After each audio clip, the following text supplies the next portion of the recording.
بسم اللہ الرحمن الرحیم۔ السلام علیکم کلاس۔ نثری ادب کی کلاس میں آج ہم جو موضوع پڑھنے جا رہے ہیں وہ ہے مشفق خواجہ کی ادبی کالم نگاری۔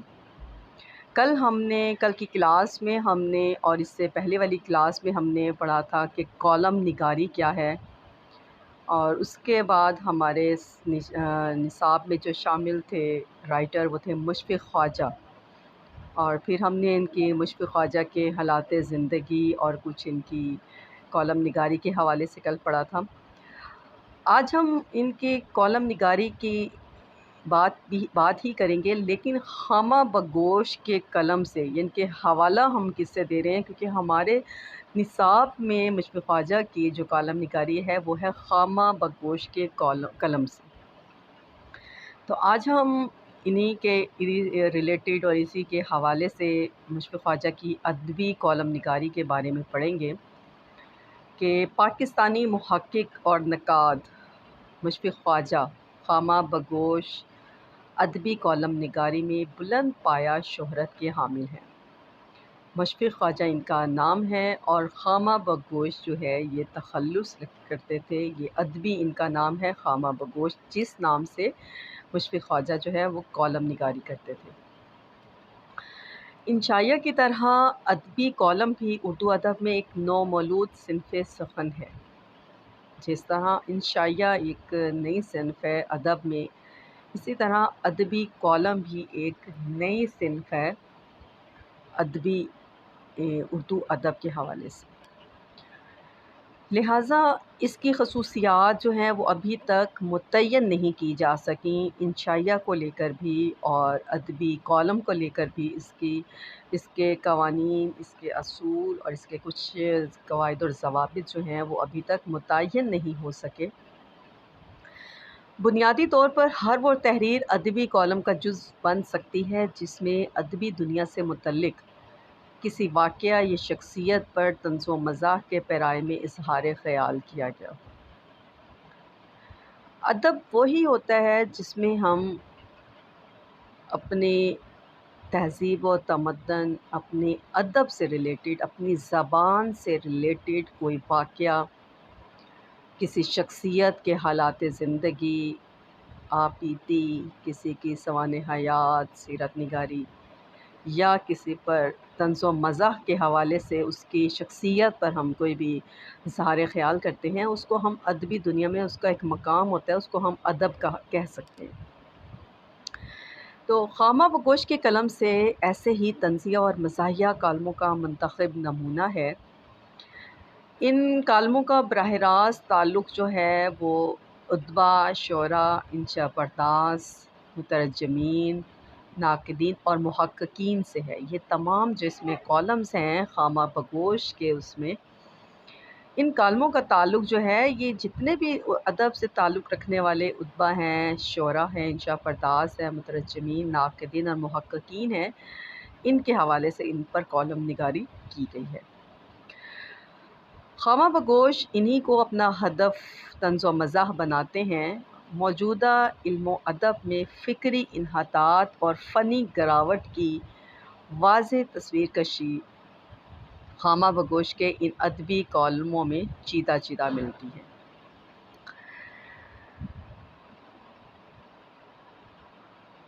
مشفق خواجہ نے 7 اپریل 1974 کو روزنامہ صداقت سے اپنے اس نئے اسلوب نگارش کا آغاز کیا۔ پھر خانہ بگوش کے قلمی نام سے 7 روزہ زندگی میں فقاہیہ کالم ورق ناخواندہ لکھنے لگے۔ پھر انہوں نے اپنا قلمی نام بدل کر خامہ بگوش رکھ دیا۔ اس سے پہلے جب انہوں نے 7 اپریل 1974 میں صداقت روزنامہ میں کالم سٹارٹ کیے لکھنے، تو ان کا جو نام تھا وہ تھا خانہ بدوش کے نام سے لکھنا انہوں نے شروع کیا۔ 7 روزہ زندگی میں، زندگی وہ ایک رسالہ تھا جس میں انہوں نے فقاہیہ کالم ورق ناخواندہ لکھا۔ پھر انہوں نے اپنا قلمی نام بدل دیا اور اپنے قلمی نام کو انہوں نے خامہ بگوش رکھ لیا۔ اور 1984 سے 7 روزہ تکبیر میں سخن در سخن کے عنوان سے کالم نگاری کی۔ ان کالموں میں انہوں نے ادیب و شعراء کی خوب جم کر خبر لی۔ پہلے انہوں نے 7 اپریل 1974 کو روزنامہ ایک صداقت تھا، اس میں انہوں نے جو ہے کالم لکھے، ورق ناخواندہ۔ اس کے بعد 1984 میں ایک 7 روزہ رسالہ تکبیر کے نام سے، اس میں انہوں نے سخن در سخن کے عنوان سے کالم نگاری کی، اور ان کالموں میں انہوں نے جتنے بھی شعراء اور ادیب تھے ان کی خوب جو ہے وہ جم کر خبر لی۔ مثال کے طور پر جب مولانا کوثر نیازی کا مجموعہ کلام لمحے منظر عام پر آیا، اس میں ایک شعر تھا، مولانا نیازی کے حوالے سے اب اس پر کالم نگاری کر رہے ہیں، ان کا ایک مجموعہ کلام تھا لمحے، ان کا ایک شعر تھا، اس میں کہیں بکھری ہیں کتابیں، کہیں میلے کپڑے، گھر کی حالت ہی عجب ہم نے بنا رکھی ہے۔ اب مولانا کوثر نیازی کے اس شعر پر خامہ بگوش جو ہیں وہ اپنا ایک تبصرہ کرتے ہیں، مزاح کے انداز میں وہ لکھتے ہیں، یہ تو سنا تھا کہ عشق میں گھر صحرا ہو جاتا ہے، لیکن یہ پہلی مرتبہ معلوم ہوا کہ جلد سازی کی دکان یا لانڈری کی بھی دکان کھل سکتی ہے۔ خامہ بگوش زوردار فکریں چست کرنے پر بھی ید طولہ رکھتے ہیں۔ بطور نمونہ جوش ملی آبادی کی خود نوشت سوانح عمری یادوں کی بارات پر ان کا یہ جو چٹیلا فکرہ دیکھیے۔ خواجہ صاحب جو ہیں، مشفق خواجہ صاحب جو ہیں، وہ اپنے کالم نگاری میں جو ان کا انداز ہے وہ طنز و مزاح کا انداز وہ ان کا زیادہ اس میں نظر آتا ہے، اور اس میں مزاح بھی ہے لیکن طنز کا عنصر جو ہے وہ بہت زیادہ نظر آتا ہے۔ اب خواجہ صاحب جو ہے جوش ملی آبادی کی ایک خود نوشت سوانح عمری یادوں کی بارات، اس پر ایک جملہ لکھتے ہیں، کستے ہیں، وہ کہتے ہیں، اگر گالیوں اور فحش لطیفوں کو ہدف کر دیا جائے تو یادوں کی بارات کی ضخامت 1/4 سے بھی کم رہ جائے گی۔ مطلب انہوں نے بہت مزاح کے انداز میں بہت گہری بات کی ہے جوش ملی آبادی پر، کہ اگر ان کے گالیوں اور فحش لطیفوں کو اس میں سے نکال دیا جائے، ان کی یادوں کی بارات مجموعے میں سے، تو اس کی ضخامت، اس کی چوڑائی جو ہے، اس خود نوش کی جو ہے چوڑائی ہے وہ 1/4 سے بھی کم رہ جائے گی۔ خواجہ صاحب نے ادبی عدم توازن کو ہدف تنقید بنانے کے لیے فرضی کردار لاغر مراد آبادی خلق کیا۔ انہوں نے کچھ فرضی کردار بھی جو ہیں وہ خود سے انہوں نے جو ہیں وہ بنائے اور تخلیق کیے فرضی کردار، اور کس نام سے؟ لاغر مراد آبادی۔ مختلف ادبی مسائل، ادیب و شعراء کے تخلیقی اور نفسیاتی رویوں پر لاغر مراد آبادی کے تبصرے مزہ دے جاتے ہیں، اس طور پر کہ ہدف بننے والا شخص خود بھی لطف اندوز ہوئے بغیر نہیں رہ سکتا، اور یہی خامہ بگوش کے فن کا اصل کمال ہے۔ اب اس میں جو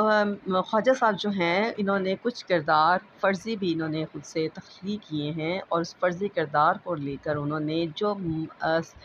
سنجیدہ اور پیچیدہ مسائل ادب کو ہیں، ادیب کو یا شعراء کو ہیں، ان لوگوں پر تبصرہ کیا، اور فرضی کردار کو لیتے ہوئے ان کے اوپر انہوں نے تبصرہ کیا، اور وہ کہتے ہیں کہ ان کی طنز و مزاح اور کی یہ ہے حالت کہ جس کردار کو یہ لیتے ہیں وہ خود بھی اپنے بارے میں پڑھ کر جو ہے وہ اس سے لطف اندوز ہوتا ہے، بجائے اس کے کہ وہ اس کو جو ہے وہ طنز میں لے۔ طنز اور مزاحیہ کالم نگاری کے لیے انہوں نے منفرد اسلوب اختیار کیا ہے۔ منفرد مطلب ایک انوکھا اور ایک نرالا اسلوب انہوں نے اختیار کیا، اور اسے بحسن و خوبی برتا ہے۔ سخن سرائی اور سخن سازی میں وہ استادوں کے بھی استاد ہیں۔ وہ بات سے بات پیدا کرتے ہیں اور طنز کے نشتر بھی چبوتے ہیں۔ ایک جگہ لکھتے ہیں، وہ ایک اقتباس دیکھیے کہ اردو غزل کو نیا موڑ دینے کی بات پر ہمیں فراق گورکھپوری کا ایک واقعہ یاد آ گیا۔ ایک نئے شاعر نے ان سے کہا، میں نے اردو شاعری کو ایک نیا موڑ دیا ہے۔ اب یہاں دیکھیں، بات دیکھیں کہ انہوں نے بات سے بات نکالی ہے اور اس میں بھی نشتر کس کے طنز کے تیر چلا رہے ہیں کہ اردو غزل کو کہہ رہے ہیں نیا موڑ دینے کی بات پر فراق گورکھپوری کا ایک واقعہ یاد آ گیا کہ ایک نئے شاعر نے ان سے کہا کہ میں نے اردو شاعری کو ایک نیا موڑ دیا ہے۔ فراق صاحب نے فرمایا، جی ہاں، اسی لیے تو نئی اردو شاعری خاصی موڑی توڑی نظر آتی ہے۔ حد تو یہ ہے کہ وہ اپنے آپ کو بھی طنز کا نشانہ بنانے سے نہیں چوکتے۔ اسی مجموعے کے دیباچے کا عنوان غلط نامہ ان کی ظرافت کا اعلیٰ نمونہ ہے۔ یہ دیباچہ بذات خود ایک ادبی کالم نظر آتا ہے، رقم طراز ہے، وہ خود لکھتے ہیں اپنے مجموعے کے ایک دیباچے میں، وہ لکھتے ہیں، خود اپنی کتاب پر دیباچہ لکھنا بہت مشکل ہے۔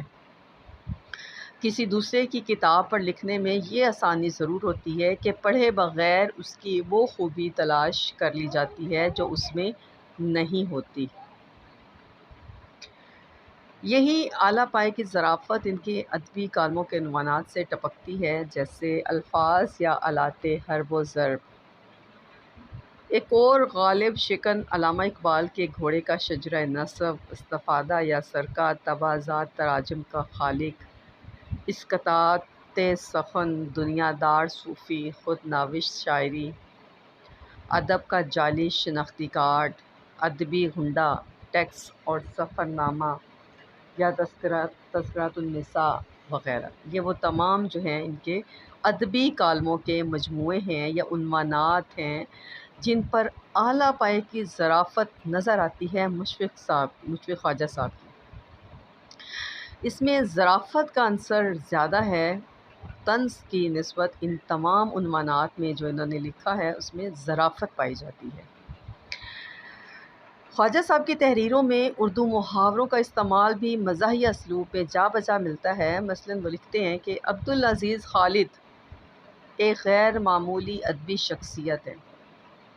علم و فضل کے اعتبار سے وہ اتنے قداور ہیں کہ ان کی طرف دیکھنے والوں کی ٹوپیاں گر جاتی ہیں، اور ان کا علم و فضل اتنا وزنی ہے کہ اس کی زد میں آ کر ٹوپی کے ساتھ اس کا پہننے والا فرد بھی گر جاتا ہے۔ اب یہ ان کے مزاحیہ اسلوب کی ایک چھوٹی سی مثال، ایک نمونہ ہے جو میں نے آپ کے سامنے پڑھا ہے عبدالعزیز خالد کو لے کر اور ان کی غیر معمولی ادبی شخصیت کو لے کر انہوں نے لکھا ہے اس میں۔ اس اقتباس سے یہ بخوبی اندازہ ہوتا ہے کہ وہ کس طرح ایک محاورے کے اصل معنی سے قطع نظر کرتے ہوئے اس کے لغوی معنی سے مزاح کا پہلو تلاش کر لیتے ہیں۔ ٹوپی گرنا میں کیسا لطیف طنز ہے۔ اب انہوں نے ایک لفظ استعمال کیا اپنے اس اقتباس میں، ٹوپی گرنا، تو کہتے ہیں کہ ٹوپی گرنا میں کیسا لطیف طنز ہے۔ یہ ان کے زبردست طبع ہونے پر دلالت کرتا ہے۔ یہی وجہ ہے کہ ان کا قاری کبھی اکتاہٹ محسوس نہیں کرتا۔ مطلب ان کے کالم کی جب بات آتی ہے تو ذہن میں یہی آتا ہے کہ ایک سنجیدہ قسم کے جو ہے عنوانات پر لکھی ہوئی تحریریں ہیں، ادبی ورثہ ہے، سنجیدہ موضوعات پر لکھا ہوا، لیکن ایسا نہیں ہے۔ خواجہ صاحب جو ہیں، خواجہ مشفق خواجہ صاحب جو ہیں، انہوں نے ادبی کالم نگاری بھی کی ہے، فقہیہ کالم نگاری بھی کی ہے، لیکن ان کی کالم نگاری میں ظرافت اور طنز کا جو پہلو ہے وہ بہت نمایاں ہے، اور یہ اسی عنصر کی وجہ سے، ان کی ظرافت اور مزاح کی وجہ سے ہی ان کے جو کالم ہے وہ بہت جو ہے وہ شہرت رکھتے ہیں، اور لوگ ان کے کالمز جو ہیں وہ خرید کر پڑھتے ہیں اور بوریت اور اکتاہٹ کا شکار نہیں ہوتے۔ خامہ بگوش کبھی کبھی کسی ادبی چہرے کو بے نقاب کرنے کے لیے ڈرامائی طرز بھی اختیار کر لیتے ہیں اپنے کالمز میں، اور اپنے طنز امیز خیالات کا اظہار کسی ڈرامائی کردار کے حوالے سے کرتے ہوئے اپنے وجود کو محض ایک تماشائی کی حیثیت سے پیش کرتے ہیں۔ مثال کے طور پر انہوں نے اپنے ایک مشہور کالم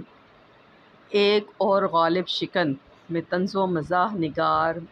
محمد خالد اختر کو غالب کے طرز خطوط نگاری کو فروغ دینے والے کالم کار کی حیثیت سے پیش کر کے ان کے اسلوب پر خود شگوفہ بیانی کے بجائے غالب کے کردار کی توسط سے رائے زنی کی ہے۔ اسی طرح ان کے ہاں ایک کردار لاغر مراد آبادی کا ملتا ہے۔ وہ لاغر کو ایک گہنا مشق ادیب اور نقاد کے طور پر پیش کرتے ہیں۔ وقتاً فوقتاً لاغر کی زبان سے مختلف تخلیق کاروں کے فنی معیار پر بے لاگ تبصرہ کرواتے ہیں۔ مدح معکوس یعنی کسی کی تعریف تضحیک کے لہجے میں اور کسی پر طنز تعریف کے پیرائے میں خامہ بگوش کی تحریروں کا نمایاں اسلوب رہا ہے۔ اس کے لیے ایک اقتباس دیکھیے: اگر کوئی ہمارے 3 پسندیدہ شاعروں کے نام پوچھے تو ہم رسوائی کے خوف سے بے نیاز ہو کر میر، غالب اور بشیر بدر کے نام لیں گے۔ میر و غالب کے نام تو 3 کی تعداد پوری کرنے کے لیے ہیں، ورنہ اصل پسندیدہ شاعر ایک ہی ہے جس کی تعریف میں ہم صفوں کے صفحے سیاہ کر سکتے ہیں، اور یہ سیاہی کسی بھی گناہ گار کے نامہ اعمال کی سیاہی سے مقابلہ کر سکتی ہے۔ اب اس اقتباس میں طنزیہ انداز مدح سرائی یا ہجوم علی واضح ہے۔ اسی طرح کا ایک اور اقتباس ہے کہ ڈاکٹر صاحب کی تحقیق میں گہرائی کا اس سے اندازہ کیجیے کہ علامہ صاحب نے ہائیڈلبرگ کے جس مقام میں قیام کیا تھا، اس کے موجودہ مالک سے بھی انہوں نے ملاقات کی اور اس کے مفصل حالات زندگی قلم بند کیے، اور یہ بھی بتایا کہ اس مکان کے 3 منزلوں میں اب کون کون رہتا ہے اور 1907 سے لے کر اب تک اس مکان میں کس قسم کی تعمیراتی تبدیلیاں واقع ہو چکی ہیں۔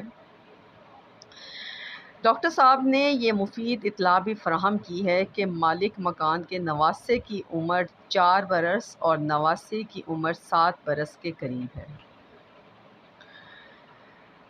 ایک اور اس کا اقتباس کے نمونے دیکھیں کہ خامہ بگوش کس طرح سے ستائشی لہجے میں طنز کے تیر چلانے کا ملکہ رکھتے ہیں۔ خامہ بگوش کبھی کبھی طنز کے ایک ہی وار سے کئی کو گھائل کرنے میں بھی ماہر نظر آتے ہیں۔ تو اس کے لیے ایک چھوٹا سا اقتباس ہے، وہ کہ پچھلے دنوں انیس ناگی نے ایک اخباری انٹرویو میں اشفاق احمد کو کامیاب ادیب کہا تھا۔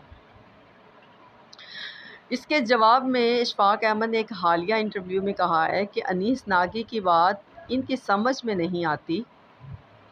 اشفاق احمد کو اگر انیس ناگی کی شاعری سمجھ میں نہ آئے تو اس پر تعجب نہیں ہونا چاہیے کہ ان کی سخن گوئی اور دوسرے کی سخن فہمی عالم بالا سے تعلق رکھتی ہے۔ درج بالا جو اقتباس ہے اس کے نمونے سے یہ اچھی طرح سے سمجھا جا سکتا ہے کہ انہوں نے ہمہ پہلو جرح و تعدیل کا اسلوب بھی اختیار کیا ہے۔ ان سب کے علاوہ خامہ بگوش کسی سنجیدہ مسئلے میں مضحکہ خیز پہلو پیدا کر لینے میں بھی لاسانی نظر آتے ہیں، کہ سنجیدہ کسی بھی موضوع پر بات ہو تو ان کا جو انداز ہے وہ سنجیدگی کے چھوڑ کے اس میں بھی مضحکہ خیزی کا پہلو وہ لے لیتے ہیں۔ یہ بھی ان کا ایک کمال ہے کہ مثال کے طور پر انہوں نے عنوان اسقاط سخن کے ذیل میں ایک مسئلے پر مجروح سلطان پوری کی رائے درج کی ہے۔ پھر وہ مجروح کی کثرت سے انگریزی اصطلاحات استعمال کیے جانے پر رقم طراز ہوتے ہیں، کہتے ہیں جی اتنی زیادہ انگریزی جناب مجروح کی زبان سے اچھی نہیں لگتی، ہمیں ڈر ہے کہ کہیں جدید مجروح صاحب کی پیروی میں انہیں باؤنڈڈ سلطان پوری نہ کہنے لگیں۔ اصناف ادب میں دوسری صنفوں کی طرح صحافت کا معیار بھی مائل باپستی نظر آتا ہے۔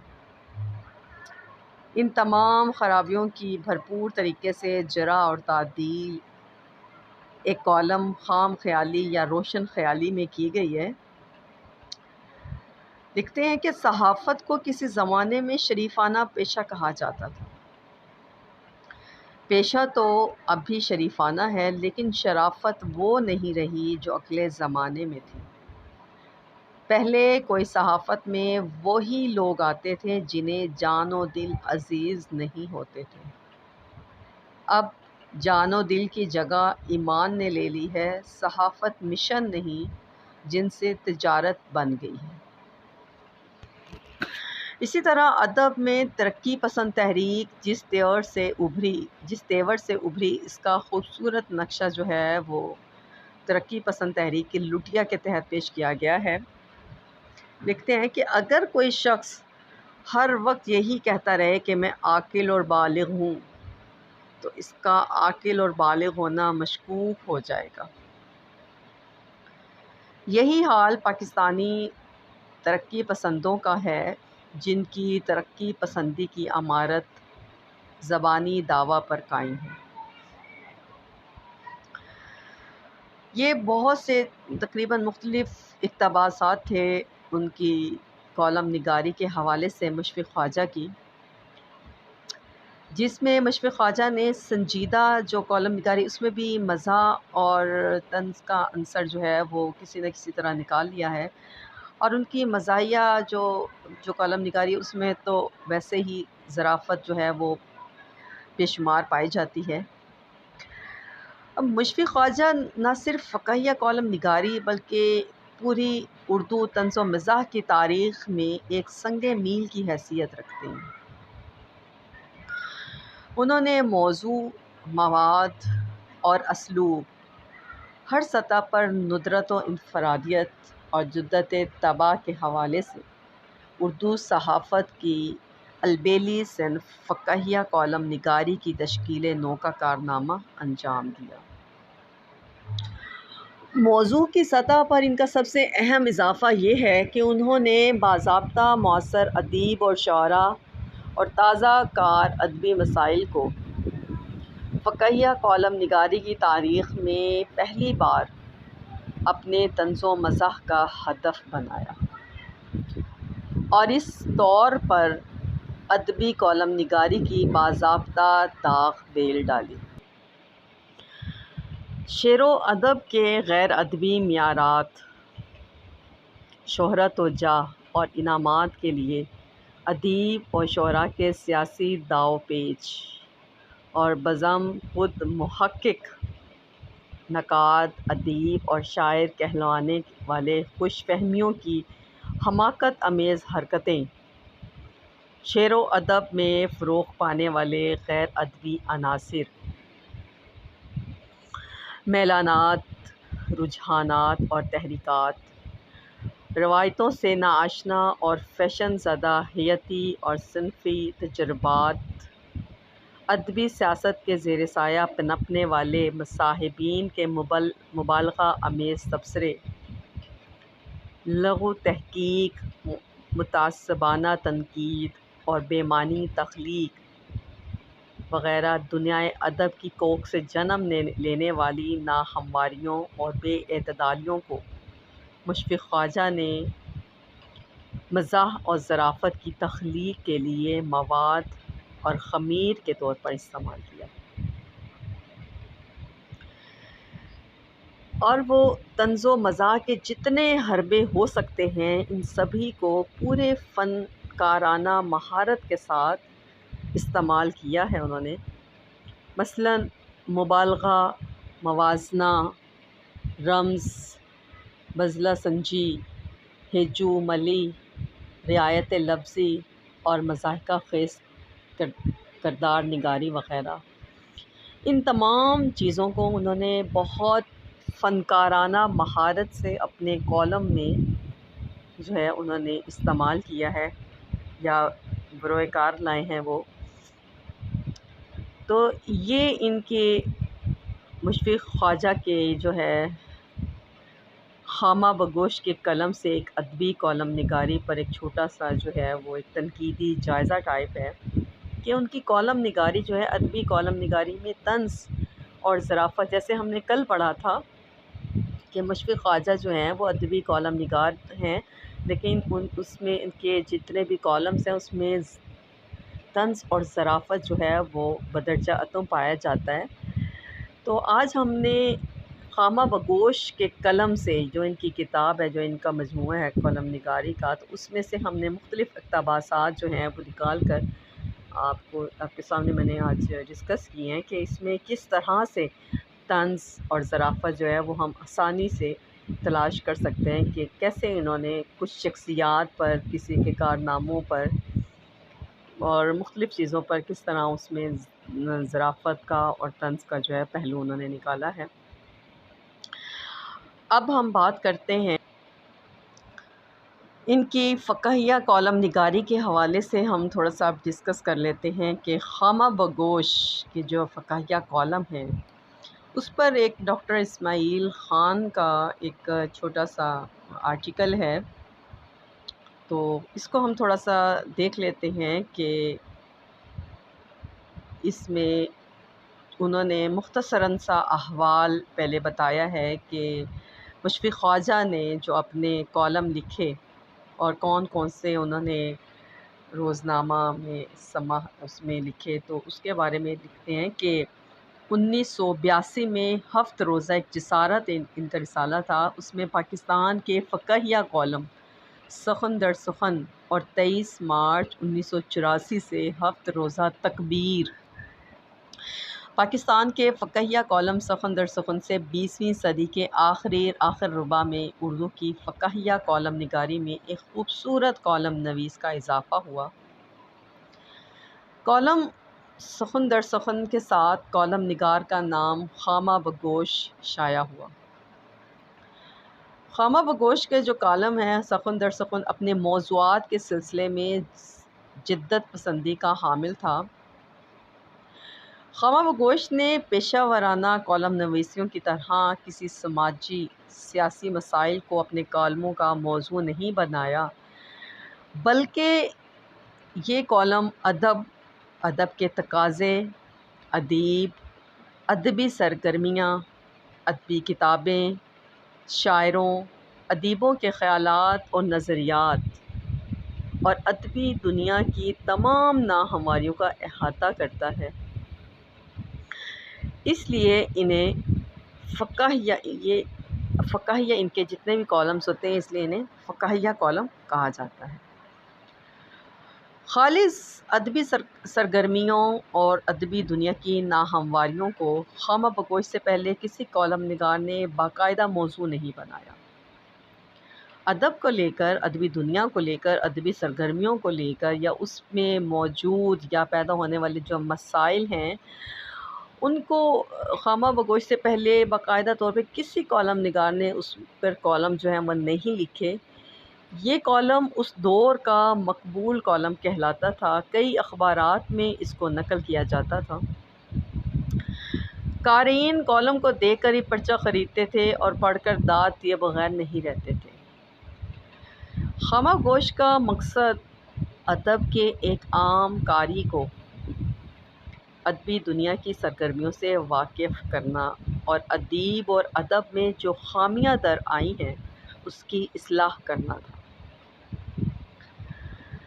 اس کام کے لیے خامہ بگوش نے خالص طنزیہ اور مزاحیہ اسلوب کو اختیار کیا تھا، جس میں سادگی، معصومیت اور شائستگی شگفتگی اس قدر ہوتی تھی کہ قاری کے لبوں پر مسکراہٹ بکھر جاتی تھی، اور خامہ بگوش کے قلم کی زد میں آنے والے ادیب اپنی غلطیوں پر نادم ہو جاتے تھے۔ خامہ بگوش کی یہ فقاہیہ کالم نگاری پوری ادبی دنیا کو متاثر کر گئی، کیونکہ اس میں جو کالم لکھے جاتے تھے وہ ادب کے حوالے سے، ادب کے تقاضوں کے حوالے سے، ادیب کو لے کر، ادبی سرگرمیوں کو لے کر، ادبی کتابوں کو لے کر، شاعروں کو، ادیبوں کے خیالات کو اور نظریات اور ادبی دنیا کی جتنی ناہمواریاں اور مسائل ہیں ان کو لے کر جو ہے خامہ بگوش جو ہے اس پر کالم نگاری کرتے تھے۔ اس لیے پوری دنیا میں ان کے کالمز جو ہیں وہ بہت شہرت حاصل کر گئے۔ خامہ بگوش کے قلم کے ساتھ میں آنے والا شخص ناراض ہونے کی بجائے خوش ہوتا اور یہ کہتا پھرتا کہ دیکھو آج خامہ بگوش نے مجھے اپنے کالم کو موضوع بنایا ہے۔ یعنی وہ یہ کہتے تھے کہ پہلے لوگ جو ہیں وہ کسی پر اگر کوئی طنز کرتا ہے، مزاح کرتا ہے، ٹھٹا کرتا ہے تو لوگ اس کو پسند نہیں کرتے، ناراض ہو جاتے ہیں، لیکن خامہ بگوش کی کالم نگاری میں آنے والا ہر شخص اپنے بارے میں جب پڑھتا تھا تو وہ ناراض ہونے کی بجائے خوش ہوتا تھا اور یہ کہتا تھا کہ دیکھو آج خامہ بگوش نے مجھے اپنے کالم کا موضوع بنایا ہے۔ شہرت یافتہ مزاح نگار مجتبیٰ حسین نے خامہ بگوش کے کالموں کے موضوعات پر روشنی ڈالتے ہوئے ایک جگہ پر لکھا ہے، وہ لکھتے ہیں کہ خامہ بگوش کی خصوصیت یہ ہے کہ یہ صرف ادبی موضوعات پر ہی کالم لکھتے ہیں اور کالم لکھتے وقت کسی مصلحت کا شکار نہیں ہوتے۔ ادب سماج کو سدھارنے کا ذریعہ ہوتا ہے، لیکن جب تک خود ادب کا سدھارنا ہو تب تک وہ سماج کو کیسے سدھار سکتا ہے؟ اس لیے خامہ بگوش نے ساری توجہ ادب کو سدھارنے پر مرکوز کر رکھی ہے۔ یہی وجہ ہے کہ ادیب اور شاعر حضرات پہلے تو ان سے خوف زدہ رہتے تھے، لیکن اور کہیں اس لیے خوف زدہ رہتے ہیں کہ کہیں ان کے بارے میں وہ کوئی کالم نہ لکھ دیں، لیکن جب لکھ دیتے ہیں تو اس کالم اور جب وہ لکھتے تھے تو اس کالم کو لیے ہر جگہ جاتے تھے اور کہتے تھے دیکھو خامہ بگوش نے ہمارے بارے میں کالم لکھا ہے۔ برسوں تک ادب کے قارئین کو یہ تجسس بھی رہا کہ آخر خامہ بگوش کے پردے میں کون سا شخص چھپا ہے جو ادب اور ادبی دنیا کو سدھارنے کا بیڑا اٹھایا ہے، جس کا کالم جارحانہ ہونے کے ساتھ ساتھ عالمانہ اور عارفانہ ہوتا ہے۔ موضوع کے تعلق سے بحث محققانہ اور ناقدانہ ہوتی ہے، مطالعہ نہایت وسیع نظر بہت عمیق اور مشاہدہ نہایت تیز ہوتا ہے۔ جو کام ہمارے ادب کے نقادوں کو انجام دینا چاہیے وہ کام اب خامہ بگوش اپنے طنز کے ذریعے انجام دے رہا ہے۔ بے شک خامہ بگوش کے پردے میں کوئی معمولی آدمی نہیں تھا، بلکہ بلند پایہ محقق، نامور نقاد اور بے لاگ صحافی مشفق خواجہ تھے۔ مشفق خواجہ کا تعارف جو ہے وہ ہم نے کل کے لیکچر میں پڑھا تھا۔ آج ہم تھوڑا سا اس کے بارے میں یہ پڑھ لیتے ہیں کہ مشفق خواجہ کا ایک مشغلہ تھا۔ کیا مشغلہ تھا مشفق خواجہ کا؟ کتابیں جمع کرنا اور ان کا مطالعہ کرنا۔ لوگ انہیں کتابوں کا عاشق بھی کہتے تھے۔ کہا جاتا ہے کہ ان کی جو لائبریری ہے اس میں 1,00,000 سے زائد کتابیں موجود تھیں۔ خلیق انجم جو ہے وہ مشفق خواجہ کے گھر کے بارے میں کہتے ہیں کہ ان کے گھر میں 11 کمرے ہیں، 10 کمروں میں کتابیں رہتی ہیں اور ایک کمرے میں خواجہ صاحب اور ان کی بیوی۔ اسی مطالعہ کے شوق نے مشفق خواجہ کو سنجیدہ ناقد اور محقق کے ساتھ ساتھ ایک مزاحیہ کالم نگار بننے پر مجبور کر دیا۔ اپنے ہی ایک انٹرویو میں انہوں نے اپنی ایک مزاحیہ کالم نگاری کی ابتدا پر اظہار خیال کرتے ہوئے کہا ہے، وہ کہتے ہیں کہ کالم نگاری کا قصہ کچھ یوں ہے کہ میں بہت سی کتابیں پڑھتا تھا تو مجھ کو افسوس ہوتا تھا کہ ان میں فلاں بات نہیں ہے، یا بہت سے علمی ادبی مسائل ہوتے تھے جن پر اظہار خیال کرنے کو جی چاہتا۔ اب بہرحال اس کے ذریعے دو تھے کہ یا تو میں سنجیدہ نوع قلم لکھنا شروع کر دوں یا پھر یہ انداز اختیار کروں طنز و مزاح کا۔ مجھے یہ انداز زیادہ پسند آیا کیونکہ اس میں بات بھی کہہ دی جاتی ہے اور سننے والے کو ناگوار بھی نہیں گزرتی۔ مشفق خواجہ کہتے ہیں میں نے بہت سی خراب کتابوں پر بھی کالم لکھے ہیں اور ان ہی پہلوؤں کو نمایاں کیا تو میرے یہ کالم ایک طرح سے تنقیدی کالم بھی ثابت ہوئے۔ ان کے ایک اور اقتباس سے صاف ظاہر ہوتا ہے کہ انہوں نے ادبی ناہمواریوں سے دل برداشتہ ہو کر ادب، ادیب اور ادبی دنیا کے مختلف مسائل کو مزاح کا نشانہ بنایا ہے، لیکن ان کے اس طنز و مزاح کے پیچھے اصلاح کا جذبہ کار فرما تھا۔ وہ ادب اور ادیب دونوں کی اصلاح کرنا چاہتے تھے، اور یہی ان کے طنزیہ مزاحیہ کالموں کا اول و آخر مقصد رہا۔ مشفق خواجہ کے مزاحیہ کالموں کی خوبی یہ بھی تھی کہ انہوں نے جن اخبارات اور رسائل کے لیے کالم لکھے ہیں وہ تمام فرضی ناموں سے لکھے ہیں۔ ایک جگہ انہوں نے اپنے فرضی ناموں میں سے لکھے گئے کالموں کا ذکر کرتے ہوئے کہا، اب یہ کچھ اقتباس ہیں جو آپ اس کو خود سے بھی یہاں سے پڑھ سکتے ہیں۔ مشفق خواجہ نے مختلف اوقات میں مختلف اخبارات کے لیے جو کالم لکھے اور ہر اخبار میں مختلف عنوانات کے تحت مختلف فرضی ناموں سے یہ کالم شائع ہوتے رہے، لیکن ان کا سب سے مشہور کالم سخن در سخن ہے جو فرضی نام خامہ بگوش کے نام سے شائع ہوتا ہے۔ ایک جگہ مشفق خواجہ نے خامہ بگوش فرضی نام کے استعمال کی وجہ بھی بتائی ہے کہ انہوں نے اپنا یہ نام خامہ بگوش کیوں لکھا۔ کہتے ہیں کہ کلمی نام اختیار کرنے کی ایک وجہ یہ بھی تھی کہ طنز و مزاح کے کالم میں بعض غلط چیزوں کی طرف اشارہ کرنا مقصود ہوتا ہے۔ اصل نام سے لکھنے میں خرابی یہ ہے کہ لوگ اس پر غور نہیں کرتے کہ کیا لکھا گیا، بلکہ اس پر توجہ دینے لگتے ہیں کہ کس نے کیا لکھا ہے۔ چونکہ میرے پیش نظر مقصد اہم تھا، اس لیے میں نے فرضی نام اختیار کر لیا۔ اور اس کے علاوہ آپ جو ہے یہاں سے دیکھ سکتے ہیں کہ خامہ بگوش کے نزدیک ادب ادیب کی ذات کا عکس ہوتا ہے، اور ادب کو ادیب کی ذات سے علیحدہ نہیں کیا جا سکتا۔ اس بات کو سمجھانے کے لیے وہ الفاظ کے الٹ پھیر کے ذریعے بڑی عمدگی سے مزاح پیدا کرتے ہیں۔ ادب اور ادیب کے تعلق کے حوالے سے وہ لکھتے ہیں کہ ادب کو ہم ادیب کی ذات سے الگ نہیں کر سکتے۔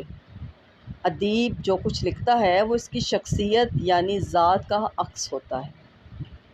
ادب اور ذات کو ایک دوسرے سے جدا کر دیا جائے تو ادب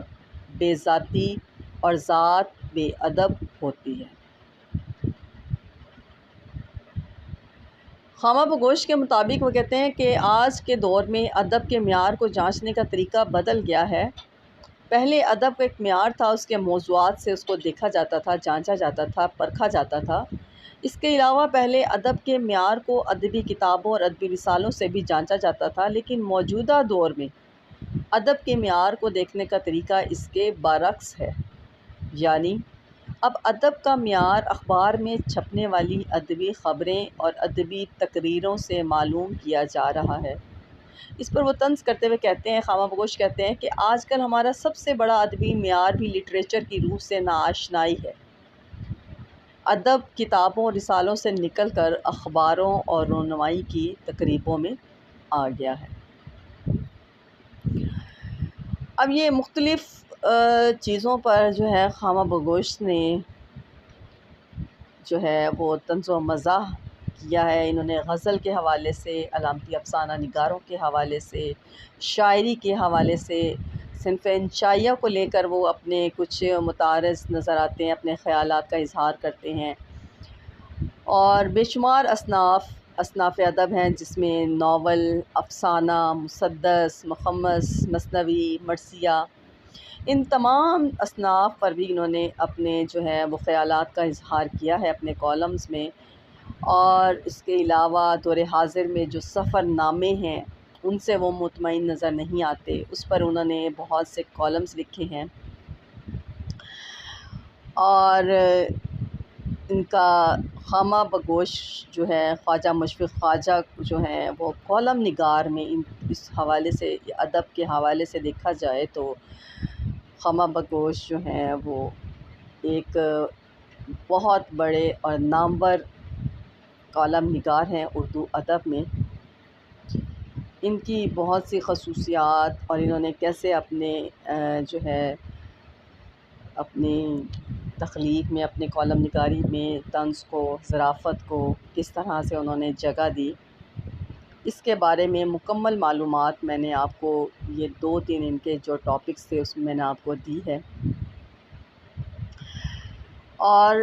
خامہ بگوش کے طرز و ظرافت میں جو برجستگی کا عنصر جو ہے وہ بہت نمایاں نظر آتا ہے۔ وہ کسی بھی موضوع پر بلا تامل اور بے ساختگی سے عمدہ مزاح کر لکھنے میں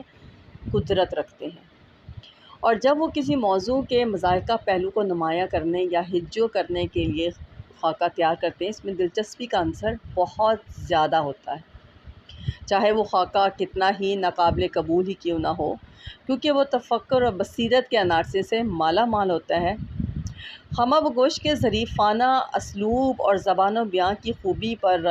جو ہے روشنی ڈالتے ہوئے ایک جگہ پر شمیم حنفی صاحب لکھتے ہیں، وہ کہتے ہیں کہ خامہ بگوش کے فکروں میں ہمیشہ ارتکاز، بلاغت اور اعجاز پایا جاتا ہے، جس کا تصور زبان و بیان کے اسالیب پر گرفت کے بغیر نہیں کیا جا سکتا۔ خامہ بگوش زبان و بیان کو اس سلیقے سے برتتے ہیں کہ ان کی تحریر ظریفانہ ہونے کے باوجود بھی سنجیدہ دکھائی دیتی ہے۔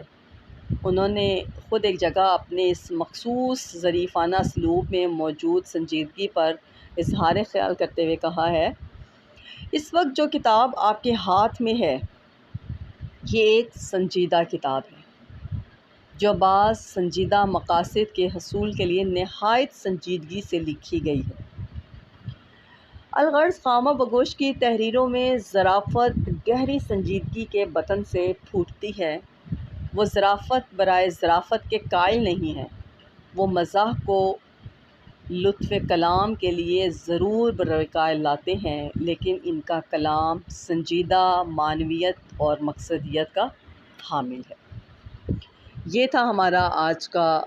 موضوع کہ خامہ بگوش کی ادبی کالم نگاری بحوالہ خامہ بگوش کے قلم سے،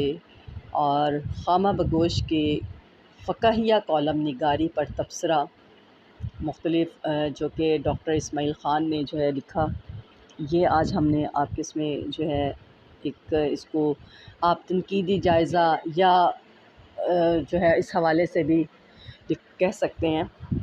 تو امید ہے آپ کو سمجھ آ گئی ہوگی کہ مکمل اس میں جو ہے خامہ بگوش کی یا خواجہ مشفق خواجہ کی جو ہے مکمل کالم نگاری کے بارے میں اس میں نے آپ کو بتا دیا ہے، ان کا اسلوب، انہوں نے ظرافت کو، طنز کو کیوں اپنایا، کس لیے اپنایا، ادب کیا ہے اور کالم نگاری کیا ہے، کالم کیا ہے، مکمل ڈیٹیل آپ کو دے دی ہے۔ تو ملتے ہیں ایک نئے لیکچر کے ساتھ، تب تک میں اجازت دیں، اللہ حافظ۔